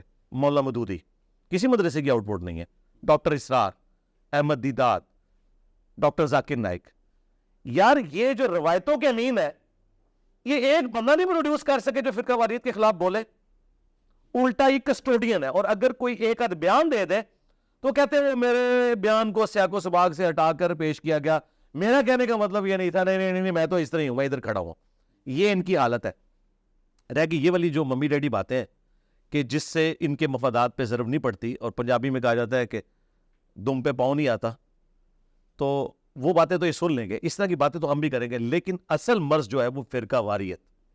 میری جب تک ہم اس کو ایڈریس نہیں کرتے باقی چیزوں پہ ایڈریس کرنے سے اس کی آؤٹ پٹ یا تو ہمیں بتایا نا کہ جی فلاں جگہ یہ سب لوگ بیٹھ گئے, پیام پاکستان لکھا 1800 علماء نے سائن کیے, نیو ٹی وی پہ میرا پروگرام چلا, ساروں کے نمائندہ علماء بیٹھے ہوئے تھے, میں نے کہا یار یہ اتنا موٹا آپ نے پیام پاکستان جو جمع کیا ہے, کیا اس میں لکھا ہے کہ تمام فرقے مسلمان ہیں؟ کہتے ہیں نہیں جی. کیا یہ لکھا ہے کہ ایک دوسرے کے پیچھے نماز درست ہے؟ کہتے ہیں نہیں جی. تیسرا میں نے پوچھا ہے ایک دوسرے کو چندہ دینا جائز ہے؟ کیا یہ لکھا؟ کہتے ہیں نہیں, یہ نہیں لکھا, اور بہت کچھ لکھا ہے. میں نے کہا پھر آپ نے کچھ بھی نہیں لکھا. پیام پاکستان تو یہ ہونا چاہیے تھا, اگر آپ فرقہ واریت کے خلاف کوئی کام کر رہے ہیں تو یار یہ 3 جملے نہیں لکھ سکتے. یہ چاہتے ہیں کہ ہم اپنی وہ آئیڈینٹی بھی قائم رکھیں اور پلس اتحاد امت ہو جائے. اس طرح کا اتحاد امت کبھی نہیں ہونا. تعالوا الی کلمۃ سواء بیننا و بینکم, اس کامن ٹرم کے اوپر جب نہیں آتے, جب آپ نے ڈکلیئر کیا کہ قرآن بخاری مسلم ہماری کتابیں ہیں, تو سرکار جو پھر قرآن بخاری مسلم میں لکھا ہوا ہے, اگر کوئی سنی اس سے غداری کرتا ہے وہ یہ نہیں کہہ سکتا کہ میں اہل سنت کی روایت کا امین ہوں. اہل سنت کی روایت کا امین وہ ہوگا جو ان کتابوں کو ساتھ لے کے چلے گا. اور اگر وہ کہتے ہیں کتابوں کو چھوڑو, آپ ہمارے بزرگوں کے فتوے لو, تو بھئی تمہارے بزرگوں کی تو عزت ان کتابوں کی وجہ سے کی تھی. جب تمہارے بزرگ ان کتابوں کے غدار نکل آئے تو ان کی بزرگی تو ویسے ہی ختم ہوگی ہمارے نزدیک. دیکھیں اسلام میں تو آپ چیلنج کر سکتے ہیں, وہ تو ایشو نہیں ہے, دیٹس فائن. اس میں فالو اپ کئی کوشچنس بنتے ہیں, لیکن مجھے لگتا ہے ہم اپنے ٹاپک سے ہٹ جائیں گے جو سیکولرزم اور اس طرح کی جو ہم نے باتیں شروع کی تھی. So let's get back to that. آپ نے اپنی ایک ریسنٹ پوڈ کاسٹ میں کہا کہ لوگوں کو ہم یہ نہیں بتا سکتے کہ جناح تو ایک سیکولر پاکستان بنا رہے تھے. کیوں آپ کو لگتا ہے کہ وہ سیکولر پاکستان؟ تو چلے آپ بتا دیں. میں آپ کو بتا سکتا ہوں وہ سیکولر پاکستان نہیں بنا رہے. اچھا کون سا پاکستان بنانا چاہ رہے ہیں؟ اسلامی, ایک پروگریسو اسلامک ڈیموکریٹک بنا. بس وہی اسی کے لیے ہم نے وہ ٹرم ڈیوائز کی تھی نا. لیکن پروگریسو انجینئر صاحب یہ تو نہیں ہو سکتا نا کہ آپ جو ویل اسٹیبلش ٹرمز ہیں وہ یوز کر کے کہیں کہ نہیں میرا مطلب اس. میں نے بتایا یہ ٹرمز جو ہے صوفیاء کے ہاں بھی یوز ہوتی ہیں وحدت الوجود کے نام سے. ہمارے استاد بھی اسلامک ڈیموکریسی کے نام سے کرتے تھے. اب ڈیموکریسی خود کفر ہے تو اسلامک ڈیموکریسی کون سی ہو گئی؟ تو یہ ٹرمز ہیں نا. تو جب میں اسے کلیریفائی کر رہا ہوں کہ کیا محمد علی جناح نے پاکستان کو وہ والی نظریاتی ریاست بنایا تھا جو ہمارے علماء کلیم کر رہے ہیں؟ یہ علماء تو اس ریاست کے خلاف تھے. علماء اچھا اب دوسری طرف آ جائے. اس وقت اسلامک ریولوشن کے امین آل اوور دا ورلڈ جو پرسنالٹی تھی نا مسلمانوں کی, وہ مولانا مودودی تھے. ٹھیک ہے, صحیح, جنہوں نے 1941 میں جماعت اسلامی بنائی. اخوان المسلمون اور باقی سب لوگ پوری دنیا میں وہ سب کچھ ان سے مستعار لیتے ہیں. تو مولانا مودودی جناح صاحب کے بارے میں اور پاکستان کے بننے کے بارے میں جو کچھ اپنی کتابوں میں لکھ کے گئے ہیں وہ وہی ہے جو ہم کہہ رہے ہیں. وہ ان سب لوگوں کو یہ سمجھتے تھے کہ یہ اس ٹرو ایسن کے اوپر یہ ان کے معاملات نہیں چل رہے. اسی لیے جب قرارداد مقاصد پاس ہوئی ہے نا, اس دن مودودی صاحب نے کہا تھا آج ریاست پاکستان نے کلمہ پڑھ لیا ہے. ٹھیک ہے, اس سے پہلے انہیں بھی پتا تھا اور اسی وجہ سے شروع میں وہ مخالفت بھی کر رہے تھے پاکستان بننے کی. اس کی وجہ یہ تھی, ورنہ اگر یہ اسلامی خلافت پاکستانیہ بن رہی ہوتی تو مودودی صاحب اس کو سپورٹ کرتے. میں نے اس پوائنٹ آف ویو سے بات کی تھی کہ وہ ایک پروگریسو ڈیموکریسی بالکل یہ چاہتے تھے. ڈیموکریٹکس تھی نا یہ ریاست. علماء کے نزدیک تو ڈیموکریسی کفر ہے, تو میرا مقدمہ مان لیا کہ محمد علی جناح نے وہ ریاست نہیں بنائی ہے جو یہ چاہتے تھے, کیونکہ ڈیموکریسی کو تو یہ کفر سمجھتے. چلے پہلے ہم جس چیز پہ اگریمنٹ ہے وہ کر لیتے ہیں کہ آپ یہ سمجھتے ہیں کہ قائد اعظم نے سیکولر پاکستان نہیں بنایا تھا. جو سیکولر کی جو آپ یعنی جو وہ والی ڈیفینیشن کر رہے ہیں تو ظاہر ہے وہ تو نہیں ہے. تو دیکھیں نا, آپ کی اس گفتگو کے بعد سوشل میڈیا پہ آپ کے کلپس چلے ہیں جس پہ کچھ لوگوں نے اعتراض کیا. جواب میں جو یہاں پہ سوشلسٹ سیکولر طبقہ ہے انہوں نے قائد اعظم کا حلف نامہ اس کی پکچر وہاں پہ لگا دی کہ دیکھو یہ تو سارا سیکولر پاکستان. اور اس آئیڈیا کو انڈورسمنٹ کہاں سے مل رہی ہے؟ انجینئر محمد علی مرزا سے مل رہی ہے. حالانکہ اگر ہم صرف اس پرسپیکٹو کو دیکھیں کہ 1940 سے لے کر 1947 تک جو الیکشن ہو گئے ہیں وہ 1945-46 میں ہوئے ہیں, دسمبر جنوری میں. کوئی آدمی تھوڑے سے کامن سینس کے ساتھ کیا امیجن کر سکتا ہے کہ گھر گھر کمپین ہو رہی تھی, گلی گلی جلسے ہو رہے تھے, پاکستان کا آئیڈیا لوگوں کو سمجھایا جا رہا تھا, تو وہ لوگ یہ کرتے تھے کہ کسی کے دروازے پہ دستک دی, اس نے دروازہ کھولا, صاحب خانہ نے اسے کہا کہ ہم ایک سیکولر پاکستان بنانا چاہ رہے ہیں اور آپ کی ہمیں سپورٹ کی. نہیں, ناٹ ایٹ آل. پاکستان کا مطلب کیا, لا الہ الا اللہ, یہ نعرہ یوز کیا گیا ہے, اس میں کوئی شک نہیں ہے. اور اس کے علاوہ قائد اعظم کی 90 اسپیچز کا تو میں نے انالیسس کیا ہے کہ وہ بڑے کلیئر تھے کہ کوئی سیکولر پاکستان نہیں بننے جا رہا, یہ ایک اسلامی فلاحی ریاست بننے جا رہی ہے جس میں باقیوں کو بھی اجازت ہوگی. باقیوں کو مطلب کس چیز کی؟ غیر مسلموں کو تو شرعی طور پہ تو اجازت ہے. دیکھ لیں پھر کیا ہو رہا ہے ادھر.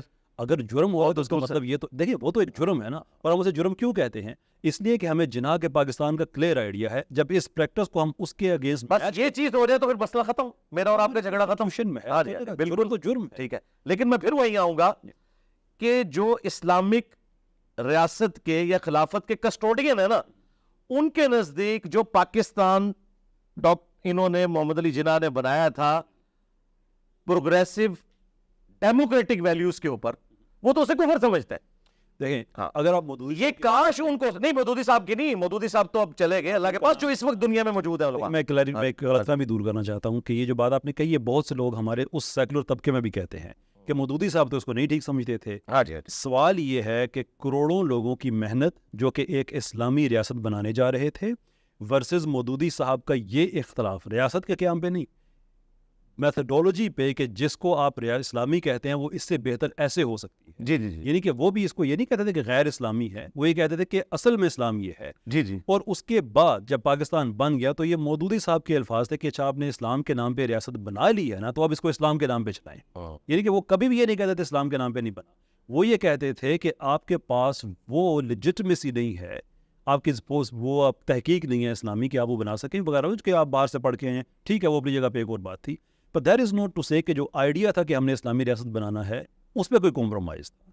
تو اگین میں یہ چاہتا ہوں کہ آپ کی طرف سے بالکل کلیریفائی, یہ بالکل میری طرف سے کلیئر ہے, اور اس جملے کے ساتھ کلیئر ہے کہ جو ہمارا مذہبی طبقہ جس کو اسلامی نظام کہتا ہے اس کے تحت تو بالکل پاکستان نہیں بنا ہوا. جسے یہ اسلامی نظام کہتے ہیں یہ ڈیموکریسی کو کفر کہتے ہیں, یہ کہتے ہیں خلیفہ اوپر آ کے بیٹھے گا, اور وہ جو جس طریقے سے ان کے نزدیک تو ابھی بھی کفر ہے. ہاں میرے نزدیک تو مسلمان. تو خلافت میں کیا ایشو ہے؟ خلافت کس فرقے کی؟ doesn't have to be کسی نہ سرکار, اگر وابیوں کی آئے گی تو سب سے پہلے دربار ٹوٹیں گے نا. یہ ایک مفروضے کی حد تک, یہ مفروضہ نہیں, پریکٹیکل ہے. پریکٹیکل میں آپ کو بتا دوں سعودیہ میں 1926 میں جب وابیوں کی حکومت آئی ہے تو انہوں نے سارے مزارات سلطنت عثمانیہ کے گرا دیے. تو یہاں پہ بھی جب وابیوں کی حکومت آئے گی تو داتا دربار بھی, پاک پتن بھی, سارا کچھ گرے گا. نہیں, میں آپ سے یہی کہہ رہا ہوں ہاں کہ ہمارے 22 نکات میں ان ساری چیزوں کو سیکیورٹی ہے. کیا ایک مفروضہ ہے کہ میں ایسے اسلامی نظام کے لیے اللہ تعالیٰ مجھے کبھی نہ چنے جس میں ان چیزوں کو سیکیورٹی ہے کہ جو غیر اسلامی چیزیں, تو پھر آپ یہ کہیں نا کہ ہونا وہ چاہیے جو قرآن و سنت میں قرآن و سنت کے ایگزیکٹلی وہی لکھا ہوا ہے, اور اس کے علاوہ جتنا میں سب کے سب ختم کر دیں, ختم ہونا چاہیے. پرابلم یہ ہے کہ آپ تو سارے کے سارے مسالک کو غلط کہتے ہیں. تو پھر اگر کوئی خلافت کا نظام ایسا آ جائے کہ جس میں خلیفہ ہوں انجینئر محمد علی مرزا صاحب, اور وہ بائی فورس کوش کر کے رکھتے سارے مسالک, نہیں میں ایسا نہیں کروں گا, میں ایسا نہیں کروں گا. میں رائے عامہ ہموار کروں گا, اور میجارٹی کو میں اسلامک ڈیموکریسی میں بلیو کرتا ہوں. جب تک میجارٹی اس چیز کو ایکسیپٹ نہیں کرتی, جس طرح قریش مکہ نے خود جب اپنے ہاتھوں سے بت توڑے ہیں تب نبی علیہ السلام نے توڑائے, ورنہ آپ علیہ السلام نے پوری زندگی اس کعبے کی طرف رخ کر کے نماز پڑھی ہے سوائے آخری 3 سال کے جس میں بت رکھے ہوئے تھے. صحیح بات, گریلا وار نہیں کی. میں ایگری کرتا ہوں. ہاں جی, تو میں رائے عامہ وار کروں گا, میرا بھی یہ ہے, لیکن جب تک رائے عامہ وار نہیں ہوتی ہے میں کبھی یہ رسک نہیں لوں گا کہ بریلوی دیوبندی اہل حدیث کی حکومت آ. میں آپ کو اپنا ویوز پہ دیتا ہوں. میں یہ سمجھتا ہوں کہ جمہوریت لبرل ڈیموکریسی نہیں, لبرل ڈیموکریسی کے میں ہمیشہ خلاف ہوں. ٹھیک ہے, لبرل ڈیموکریسی میں صرف لبرل ویلیوز کی پریزرویشن ہوتی ہے, اس کے علاوہ آپ مار دیں, جنگ کر دیں, کچھ بھی کر دیں, سب جائز ہے. یہی وجہ ہے کہ لبرل وارفیئر دنیا میں سب سے زیادہ ہے. میں یہ سمجھتا ہوں کہ لوگوں کے پاس یہ رائے یہ ہونی چاہیے, یہ حق ان کے پاس ہونا چاہیے. اور آپ ہی کا جملہ بڑا زبردست ہے کہ آپ اس پہ جمہوریت کر سکتے ہیں کہ افطار میں آپ نے کیا کھانا ہے, یہ نہیں ہو سکتا کہ حلال ہوگا یا حرام ہوگا, وہ تو طے ہو گئے ہیں. اب ہم جمہوریت کو استعمال کرتے ہوئے اگر کل پاکستان کے لوگ اس نتیجے پہ آتے ہیں کہ بھائی ہم نے یہ سارا سسٹم دیکھ لیا ہے, اس میں ہماری کوئی سیکیورٹی نہیں ہے, ہم نے جمہوری طریقے سے خلافت لے کے آنی ہے, ایک پارٹی لانچ کرنی ہے جس کا مینیفیسٹو لوگوں کے پاس جائے گا, رائے عامہ ہموار ہوگی, وہ کرنٹ سسٹم کے تحت الیکشن لڑے گی, الیکشن جیتنے کے بعد پاکستان کا کانسٹیٹیوشن چینج کر کے خلافت کو لے کے آئے گی. آپ کا اس پہ کوئی اعتراض؟ خلافت کس فرقے کی؟ جب رائے عامہ آ گئی ہے تو فرقہ تو ختم ہو گیا نا. نہیں کیسے, کہ ان کو تو ووٹ دینے والے اہل حدیث بھی ہوں گے, اہل تشیع بھی ہوں گے. نہیں ایسے ہوگے نہیں, جو اسلام کا نام لیں گے تو پھر جماعتیں ہوں گی. اگر یہی اتنی سادہ بات ہے تو مولانا فضل الرحمان صاحب کی علیحدہ سے جماعت ہے, انہوں نے ٹی ایل پی کیوں نہیں جوائن کر لی ہوئی ہے؟ ٹی ایل پی بریلویوں کی جماعت ہے, اہل حدیث کی جمعیت اہل حدیث ہے. پریکٹیکل ہے یہ. اگر خوابوں کی دنیا میں ہم رہنا چاہتے ہیں ضرور رہیں, یہ ویژول تھنکنگ ہے, اس میں ہم جس طرح امیین بھی رہتے تھے ہم ضرور رہیں. پریکٹیکل یہ مجھے بتائیں کہ یہ وہ جماعت ہے جس میں تمام مکاتب فکر کے لوگ اپنے اپنے عقائد کے ساتھ موجود ہیں, تو معذرت کے ساتھ وہ وہی جماعتیں نکلیں گی جن کو آپ سیکولر جماعتیں کہتے ہیں. پرابلم یہاں پہ یہ ہے انجینئر صاحب کہ this makes you very dangerous مین.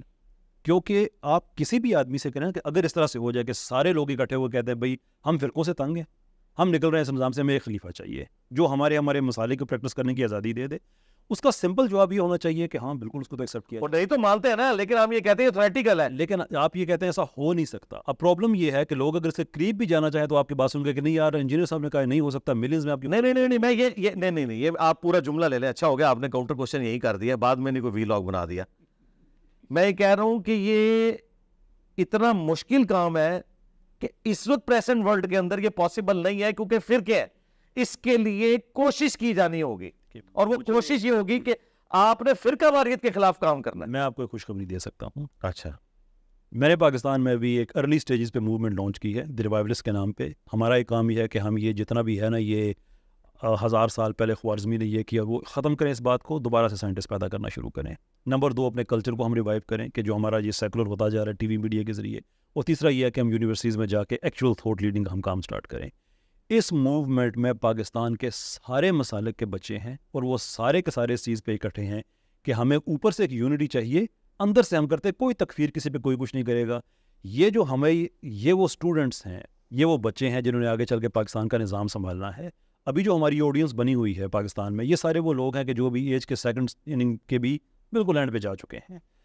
جن بچوں نے آگے چل کے سسٹم کو آلریڈی ذہنی طور پہ ریجیکٹ کرنے کو تیار ہیں اور وہ سمجھتے ہیں کہ پاکستان میں شریعت آنی چاہیے, which is a great change despite all the liberalism اور سیکولرزم جو ہم پہ مسلط کیا گیا. اس کے باوجود ایک نئی پود ایسی ڈیولپ ہو رہی ہے جو سمجھتی ہے کہ نہیں پاکستان میں شریعت ہونی چاہیے, نان وائلنٹ طریقے سے, ڈیموکریٹکلی آنی چاہیے, ایون خلافت کے ماڈل پہ بھی جائیں. تو بہتر نہیں ہے کہ ہم ان لوگوں کو انفرنچائز کریں بجائے اس کے کہ میں تو سپورٹ کروں گا, اور انشاءاللہ تعالیٰ ان کے راستے کی سب سے بڑی رکاوٹ علماء اور فرقے, اور جن کو آپ کہتے ہیں 1857 کے بعد وہ دین کے امین ہیں, وہی بنیں گے, اور انشاءاللہ انہی میں سے غازی پیدا ہوں گے. ہاں وہ اس لیے کہ ابھی ان کو آپ کی اسٹرینتھ کا آئیڈیا نہیں نا ہوا, تو جب ان کو آئیڈیا ہوگا تو انشاءاللہ تعالیٰ آپ دیکھیں گے ان کے فتوے آئیں گے, اور یہ سارے ممی ڈیڈی لوگ اگین انشاءاللہ تعالیٰ آپ دیکھیں گے یہ وہ ڈینجرس. ہاں میں اس لیے بتا رہا ہوں, میں آپ کو میں خوابوں کی دنیا میں نہیں رکھنا چاہتا. اس کی وجہ پتہ کیا ہے, 1400 سال سے مختلف اوقات میں کوششیں ہوئی ہیں نا, ابھی تک مہدی کا انتظار ہو رہا ہے نا. یعنی پریکٹیکلی یہ بہت بڑا مسئلہ آ چکا ہوا ہے, فرقوں کا اتنا بڑا مسئلہ ہے کہ آپ کو فرقوں کے خلاف جب تک جہاد آپ نہیں کرتے, کہ یہ کہتے ہیں اپنا چھوڑو نہ کسی کا چھیڑو نہ, نہیں, اپنا پہلے چھوڑو, باقیوں کو بھی چھیڑ کے دیکھو, ان کے پاس بھی حق موجود ہے. جب تک ہم فرقہ واریت کے خلاف جہاد نہیں نہ کرتے اس وقت تک ہم ان ساری چیزوں کے اعتبار سے ایک پلیٹ فارم کے اوپر اکٹھے ہو ہی نہیں سکتے, کیونکہ مسئلہ آ جائے گا. آپ یہ کہہ رہے ہیں کہ یعنی میں اب اس کو ایکسپلین کرنے لگوں کہ یعنی ایسی ایک نظام حکومت آ جائے گی جس میں جب سبز پگڑیوں والے رائے ونڈ مرکز میں جا کے تبلیغ کریں گے, ذاتی زندگی جو سرکار رک جائے نا, ابھی تو بات شروع ہوئی ہے. جیسے جب یعنی پاپا چانی اپنا مدنی قافلہ لے کے رائے ونڈ جائیں گے تو رائے ونڈ کے لوگ استقبال کے لیے روڈ پہ کھڑے ہوں گے کہ اسلامی حکومت آ گئی, آئیں آپ ہمارے مرکز میں آ کے بات کریں. اور رائے ونڈ والے جب مرکز کراچی مدینہ جائیں گے تو وہ ان کو ریسیو کرنے کے لیے بھی آپ تیار بیٹھے ہوں گے. یہ ہوگا اس میں نہیں, اس میں یہ نہیں ہوگا. اس میں یہ ہوگا کہ جیسے آپ کہتے ہیں نا کہ سیکولرزم بہتر اس حوالے سے کہ لوگوں کی آزادیاں ہیں, یہ وہ ہے بھائی, یہ آزادیاں آپ مسالے کو نہیں دے سکتے کہ وہ رائے ونڈ جائیں نہ جائیں. ان کی میں آپ سے یہی جملہ سننا شروع تھا, سرکار اسی کے سیکولرزم کی میں نے تعریف کی تھی جو آپ نے کی ہے.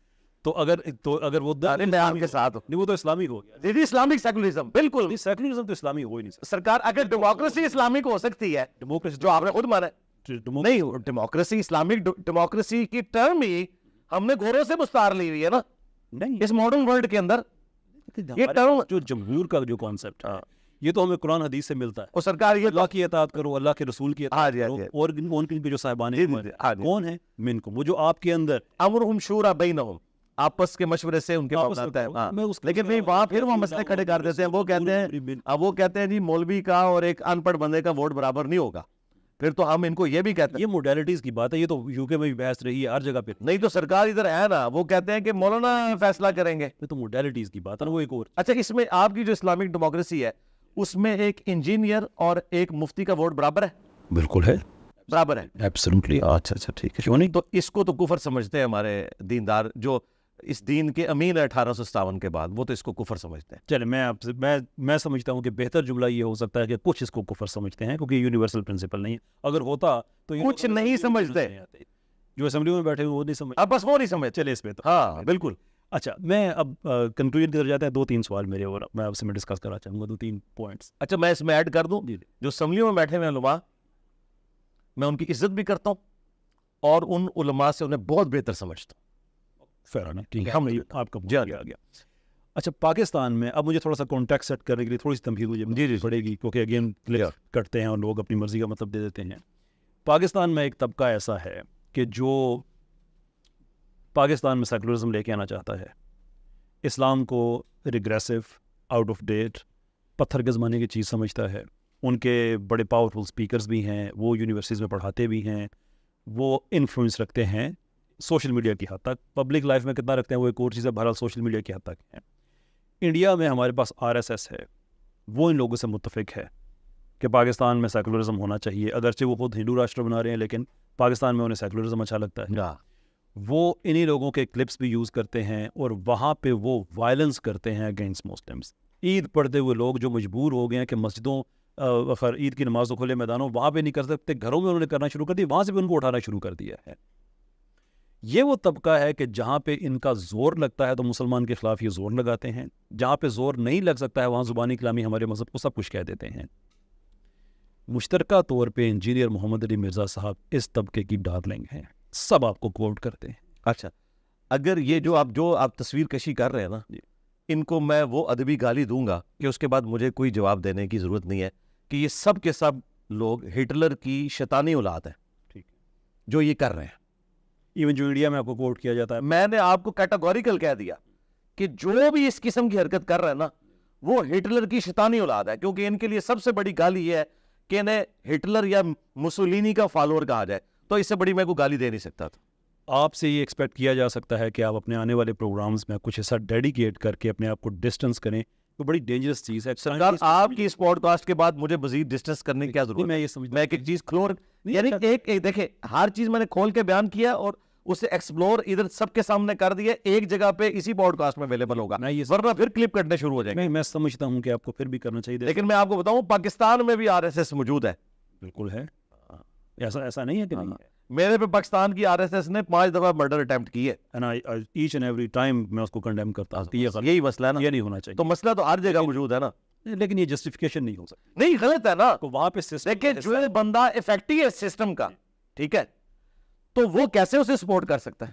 فرق اگر میں پاکستان کی RSS کا خلاف ہوں تو جو بت پرستوں کی RSS ہے تو میں اس کا تو 1000 ٹائم اس کے خلاف ہوں گا نا. پرابلم یہ ہے کہ یہاں پہ 5 دفعہ آپ پہ اٹیمپٹ ہوئی تو ہم اسے کہتے ہیں کہ 5 دفعہ جرم کیا گیا.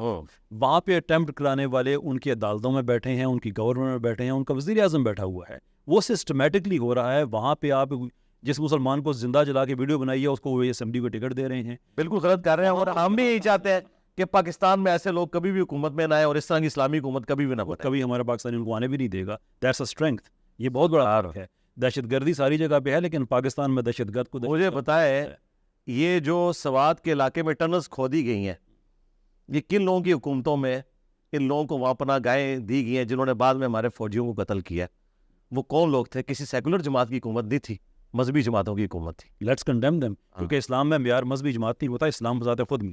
تو مسئلہ یہ ہے کہ جب مذہبی جماعتیں سارے فرقوں کی ایک جگہ جمع ہو کے اپنا ایک نشان رکھیں اور اسے قرآن سے تشبیہ دے کے ایک صوبے کی حکومت حاصل کریں اور اس دور کے اندر نان اسٹیٹ ایکٹر وہاں ٹنلز کھودیں اور بعد میں وہ ہماری عوام کو قتل کریں، تو پھر ہم یہ کہنے میں تو حق بجانب ہے نا. یہ تو اب چیزیں کلیئر ہو چکی ہوئی ہیں. نہیں، میرا خیال ہے کہ حق بجانب اس طرح سے اس لحاظ سے نہیں ہے کہ یہ وہ سارے کا سارا سیکولر نیریٹو ہے جس کو بڑے پیمانے پہ ڈی بنک کر دیا گیا ہے. لیکن جب آپ اشارتاً یہ بات کہہ کے آگے گزر جائیں گے تو ہزاروں ذہنوں میں تشکیک آ جائے گی کہ یہ اگر مسلمان سارے اکٹھے ہو جائیں گے تو پھر تو یہ ہماری اپنا پاکستان پہ حملے ہوں گے اور دہشت گردی ہوگی، یہ ہوگی. آپ کی باتوں سے امپلائی یہ ہوتا ہے. نہیں، میں یہ کہہ رہا ہوں کہ ایسی امبریلا کے انڈر ہونا چاہیے، یعنی FATF حافظہ اللہ تعالیٰ کے انڈر ہونا چاہیے.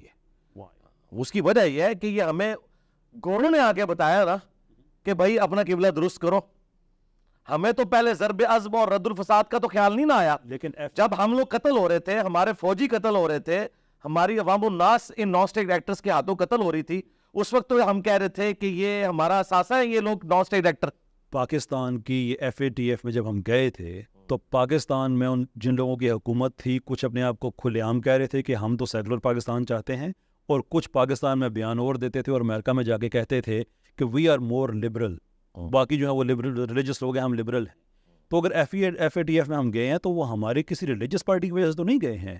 یہ بینک اکاؤنٹ کھولنا یہ پاکستان میں مسئلہ بن گیا ہے اس وجہ سے کہ ہمارا یہ سیکولر ٹینڈنسیز رکھنے والی جو گورنمنٹس ہیں سکسیس وجوہات رہی ہیں ساری ہیں. میرے لیے سب برابر اس لیے ہے کہ میں نے ٹرانسجینڈر ایکٹ کا جو کیس ہے وہ ان تینوں جماعتوں کے خلاف 20-22 لوگوں کے ساتھ مل کے ان کے خلاف لڑا ہوا. میرے لیے کوئی فرق نہیں ہے, میرے لیے تینوں کی تینوں میجر پارٹیز ایک جیسی ہی ہیں. But the point I am making is کہ آج پاکستان میں عام آدمی کا بینک کھولنا اس لیے مشکل ہو گیا ہے کہ FATF نے اتنی پابندیاں لگا دی ہیں کہ جب نہیں لگی تو ان لوگوں نے اپنی TTs اور یہ ملین ادھر اور فلاں چوکیدار. میں ایگری کرتا ہوں اس کے ساتھ, یہ لوگ مجھے اس میں بھی مذہبی پارٹی ہے. خیر اچھا, میں جو آپ سے بات کر رہا تھا کہ اگر ہم آپ سے یہ توقع کریں, اور یہ میں توقع اس لیے کہہ رہا ہوں کہ مجھے انڈیا سے بہت سے لوگوں کے میسیجز آتے ہیں, کچھ اور لوگوں کے نام ہیں وہ میں یہاں پہ نہیں لوں گا کہ اپنا دفاع کرنے کے لیے موجود نہیں ہے, لیکن آپ کا بھی نام ہے کہ RSS کے لوگ وہاں پہ آپ کے کلپس کاٹ کے وہاں پہ کہ دیکھو تمہارے پاکستان میں یہ وہ آدمی ہے جو بتا رہا ہے تمہارے مدرسوں میں کیا ہو رہا ہے, تمہارا مولوی کیا کر رہا ہے, تم کتنے جاہل ہو, تمہارے علماء کے خلاف بات کر رہا ہے. تو وہاں پہ تو ایک علماء کے ساتھ لوگوں کی ایک محبت اگر فطری نہ بھی ہو تو پولیٹیکل ہے کہ وہی اس سسٹم کو پروٹیکٹ کر رہے ہیں, ان کے علاوہ تو ان کے لیے مسئلہ بن جاتا ہے. ہر آدمی کسی مسجد کسی ادارے سے جڑا ہوا ہے, وہ جسٹیفیکیشن کے طور پہ آپ کا کنٹینٹ یوز کرتا ہے جس میں سمجھتا ہوں کہ آپ جان بوجھ کے ایسا نہیں کر رہے, لیکن آپ کا نام تو بدنام ہو رہا ہے. دیٹ ریزن میں سمجھتا ہوں کہ اگر آپ اس پہ اپنے کچھ پروگرامز کریں اور کیٹیگوریکلی ڈسٹنس پہ کریں کہ بھائی نوٹ ان مائی نیم, میں مسلمان ہوں, جو میرا ویو ہے وہ میرا ویو ہے, میرا یعنی مجھے بھی اپنا اسلام ثابت کرنا پڑے گا. آپ RSS کے لوگوں کو کہہ رہے ہیں, ہمیں تو میں تو نہیں, ان کو پتہ ہے کہ میں کیا ہوں, کیونکہ جب کبھی بھی اس طرح کے ایشوز آتے ہیں تو اگر اس میں سے کوئی پک اینڈ چوز کرتا ہے تو بھائی لوگوں نے تو قرآن سے بھی آیات آؤٹ آف کانٹیکسٹ کوٹ کی ہیں اور اسلام کو بدنام کرنے کی کوشش کی ہے. اگر میرے کلپس اس طریقے سے مس یوز کسی نے کیے ہیں تو سب سے زیادہ تو ہمارے یہاں کے فرقوں کے علماء نے کیے مجھے ملائن کرنے کے لیے. میں آپ کو بتا رہا ہوں, نہیں ہو سکتا, نہیں میں آپ کو بتا رہا ہوں, جس طرح میں اس کی تکلیف کاٹ رہا ہوں نا, اس طرح اس کی بھی تکلیف کاٹ رہا ہوں, تو میں دونوں کو کنڈیم کرتا ہوں کہ میری آؤٹ آف کانٹیکسٹ کوئی بات نہ کاٹی جائے. میں کب یہ کہوں گا کہ جتنے بھی علماء ہیں وہ سب کے سب یہ کام کر رہے ہیں, لیکن اگر مدارس کے اندر ایسی چیزیں ہو رہی ہیں انڈیا کے اندر بھی تو ہم اسے کنڈیم کرتے ہیں, اور اگر نہیں ہو رہی ہیں تو ہم انہیں سلوٹ کرتے ہیں. جی میں آپ کو دوبارہ امپلور اس لیے کروں گا کہ جینوسائیڈ کے جو ماہرین ہیں, قتل عام کے جو ماہرین ہیں, انہوں نے سٹیجز بتائی ہیں کہ جینوسائیڈ اچانک ایسے نہیں ہوتا کہ اٹھ کے آپ قتل کرنا شروع کر دیں. سٹیجز ہوتی ہیں, ایک سٹیج میں آپ ذہن سازی کرتے ہیں, ایک سٹیج میں آپ جا کے ان کو ملائن کرتے ہیں, سو فورتھ. 10 سٹیجز ہیں, 10ویں سٹیج بذات خود جینوسائیڈ کی ہے. انڈیا میں اس وقت جینوسائیڈ واچ کے مطابق کشمیر میں وہ 9th سٹیج پہ ہیں اور باقی انڈیا میں وہ 8ویں سٹیج پہ ہیں, اور اس کے وکٹمز مسلمان ہیں. وہ یہ کہہ رہے ہیں کہ ہمارا, اور BJP کے لیڈرز جو ہیں انہوں نے ایریاز بھی ڈکلیئر کیے ہوئے, آئیڈینٹیفائی کیے ہیں کہ فلاں فلاں جگہ سے ہم کام سٹارٹ کریں گے. انجینئر صاحب, آپ کا among some other Pakistani content creators وہاں پہ جو کانٹینٹ جاتا ہے وہ اس کے لیے یوز کیا جا رہا ہے جسٹیفیکیشن کے طور پہ کہ تم لوگ اسی لائق ہو, دیکھو پاکستان میں بیٹھا عالم کیا کہہ رہا ہے. میں اس لیے آپ سے میں امپلور کر رہا ہوں کہ اس پہ کانٹینٹ بنا کے خود کو ڈسٹنس پہ کریں. کم سے کم آپ پہ تو یہ الزام غلط لگ رہا ہے, but don't you think it's your responsibility کہ آپ کہیں کہ تم لوگ دہشت گردی کر رہے ہو, میرا نام اسے نہ جوڑو. نہیں, میری تو درجنوں ویڈیوز کے اندر موجود ہے. کشمیر ڈے کے اوپر جب بھی میری ویڈیو آتی ہے, آج بھی آپ نے دیکھا میں نے دعا میں مقبوضہ کشمیر کا علیحدہ سے نام لیا ہے, انڈیا کا علیحدہ سے لیا اور چائنا کا علیحدہ سے لیا ہے. معذرت کے ساتھ چائنا کے اوپر تو کوئی بات بھی نہیں کر سکتا کہ وہاں پہ جو مسلمانوں کے ساتھ ظلم ہو رہا ہے, ٹھیک ہے, وہاں پہ ہمارے مفادات جڑے ہوئے ہیں. تو میں تو اتنا دلیر ہوں, میری 110 پبلک سیشن ہے نا, سب میں چائنا کا نام موجود ہے, تو میں الحمدللہ لیتا ہوں اللہ کے فضل سے. باقی جو یہ غلطی جو اس طرح کی ہو رہی ہے نا کسی کے اینڈ کے اوپر, تو وہ لوگ مجرم ہیں. اگر پاکستان میں مفتی عبدالعزیز کا کوئی واقعہ ہو گیا کسی بچے کے ساتھ اور میں نے اسے ذکر کیا تو وہ نہ میں نے مفتی صاحب سے کروایا اور نہ میں نے اس لیے کیا تھا کہ سب کے سب لوگ یہ کر رہے ہیں, جو اچھے لوگ ہیں ان کی تعریف کرتے. Fair enough. اچھا, میری آپ سے ملاقات ہو اور نوبو شرما کا ذکر نہ ہو, یہ تھوڑی سی آکورڈ لگتی ہے بات, کیونکہ میں نے کبھی کسی اسلامک اسکالر پہ بات نہیں کی. ایک آپ ہی کی, آگے میں عرض کر رہا تھا, وہ انڈیا کا جو میڈیا ہے, اینٹی اسلامک میڈیا, اس نے بہت زیادہ آپ کو وائرل کیا کہ اگر نوبو شرما کو سپورٹ ملی ہے تو سیما پار سے ملی ہے, ایک ایسے دیش سے ملی ہے جو بھارت کے خلاف سازشیں کرتا ہے, and whatever. Don't you think sir کہ جس لیول پہ آپ کام کر رہے ہیں آپ کو پہلے ویریفائی کر لینی چاہیے اس طرح کی چیزیں پبلک میں آنے سے پہلے؟ میں نے تسلی سے ویریفائی کی تھی, اور اس کے بعد جو میں نے دیکھا میں نے اس کو بیان کیا, اور اس میں کوئی ایسی چیز نہیں ہے جس کے اوپر مجھے شرمندگی ہو. اس کی وجہ یہ ہے کہ جو اس عورت نے گستاخی کی سید عائشہ سلام اللہ علیہا کے حوالے سے، یا نبی صلی اللہ علیہ وآلہ وسلم کے واقعہ معراج کے حوالے سے، یا ارتھ کے فلیٹ ہونے کے حوالے سے؟ میرے پاس تو بڑا اچھا موقع تھا کہ میں بتاتا کہ کتنے اسلامک اسکالرز ہیں جنہوں نے اس کو اسلام قرار دیا ہوا ہے، ارتھ کے فلیٹ ہونے کو اور ساکن ہونے کو۔ میں نے ان کو نہیں رگڑا لگایا، بلکہ میں نے اسے کلیریفیکیشن دی کہ قرآن کی اس آیت کا مطلب یہ ہے، یہ ہے، یہ ہے۔ جو اس نے گستاخیاں کی تھی ان کا میں نے علمی جواب دیا۔ اگر میں ان باتوں کا جواب نہ دے رہا ہوتا اور صرف اس پورشن کو لیتا جس کو انہوں نے ہائی لائٹ کیا ہے، تو پھر تو میں مجرم ہوتا۔ میں نے تو پوری بات کی، اور میں نے اسلام کا کنسیپٹ سامنے رکھا کہ اسلام میں یہ ہے کہ وَلَا يَجْرِمَنَّكُمْ شَنَآنُ قَوْمٍ عَلَىٰ أَلَّا تَعْدِلُوا اعْدِلُوا هُوَ أَقْرَبُ لِلتَّقْوَىٰ۔ کسی قوم کی دشمنی تمہیں اس پہ نہ ابھارے کہ تم انصاف کا راستہ چھوڑ دو۔